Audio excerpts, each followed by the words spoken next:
Hello, my name is Kirioth, and today we are going to have a little chat about three of my favourite models from Creature Caster. So Creature Caster make amazing, previously large resin miniatures that are so large that perhaps the word miniature is not the way to go. In fact, quite often there is a nice scale here. There we go. So, this one is just over 7 inches tall, this model. Also quite wide. That is your standard 18mm figurine next to it. Pretty sizable, this one. And the thing I love about Creature Caster is the sheer amount of detail, but also just how eldritch a lot of this stuff is. How borderline incomprehensible some of it is. Not all of their models are as complex and brain-melting as this one. This is the King of Malefica Resplendent. This is my absolute favourite, because this is the kind of thing that if I had infinite money, I would kit bash this. But I don't. I don't have infinite money, and luckily I don't need it, because this already exists. This is the kind of incomprehensible, kind of horror-based thing that I really like and have become increasingly drawn to. I mean, this is a model that has got so many different parts, but to me, it still has a huge amount of definition. It's just super well done.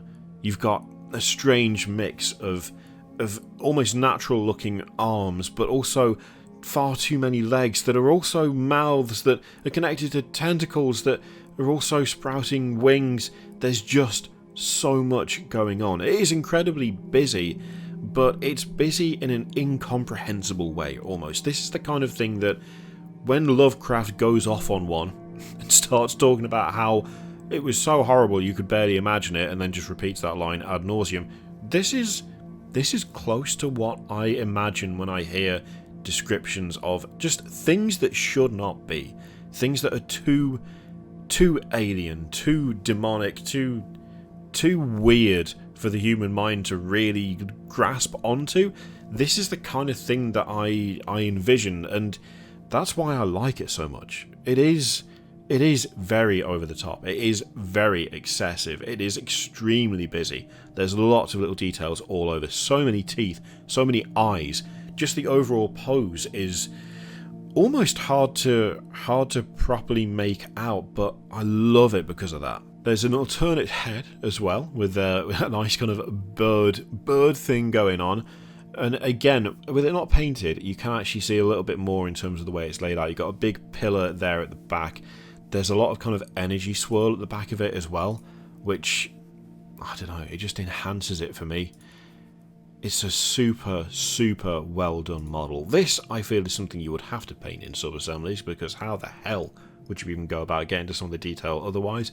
Things like the figures crawling around the pillar, kind of growing out of the ground, it's really gross. Like a mass of flesh at the back with that kind of energy trailing off. It's so well done. It's so well done. And I will say that I've had quite a few Creature Caster products, and they have uniformly been really nice to work on. They've been really nice to work on. Even the zombie dragon, which is unfortunately no longer available, that, whilst an older sculpt, was still a lot of fun to put together. There are some interesting joins on one of the wings, but otherwise it was really solid. It's super high quality. It looks great, and it's just so different from a lot of the stuff that's available from other companies. There's an ambition to a lot of these models that, I mean, I can't say that other companies aren't ambitious. That's not fair. But there's a scale to this which is just something a bit special. I mean, we can see all the different parts there. Also, the fact that they list all these different parts and put the image up like that is really nice. Unsurprisingly, quite a complicated build, as you would expect from the sheer size of it. But that's just one. Another one is this. Now, this is a really nice model for me. It is quite Slanesh, obviously, but there's so many nice little touches. For a start, just the concept of it, the kind of intertwined nature of the mouth tentacles going down. The fact that if those were the legs, they'd be a bit too long, a bit too lanky. It's one entity, but it's not. It's one, but it's two, and they're sealing up together. It's just such a cool concept. It's a really cool idea. The cloth on there as well. I've got a thing for cloth on models. Nicely done cloth. I like a nicely done cloth. This has got nicely done cloth. The difference in textures between like one of the man and the woman when it comes to their weird tentacle snake body, I like the difference in textures on there as well. It's a nice touch. It's just very well done. There's also just a little thing like the horns being almost symmetrical, except there's just one set of horns coming out of each head. It's just a nice little touch. You also kind of struggle to see where her arm is on that one. She's only got the 2 arms. She doesn't have 4 like he does. That like little subtle difference where he's got the 4, she's got the 2, but they're wrapped around him. I don't know. I really like the way they've done it. Again, when it comes to things like the bases, it's nicely sculpted and it looks really good.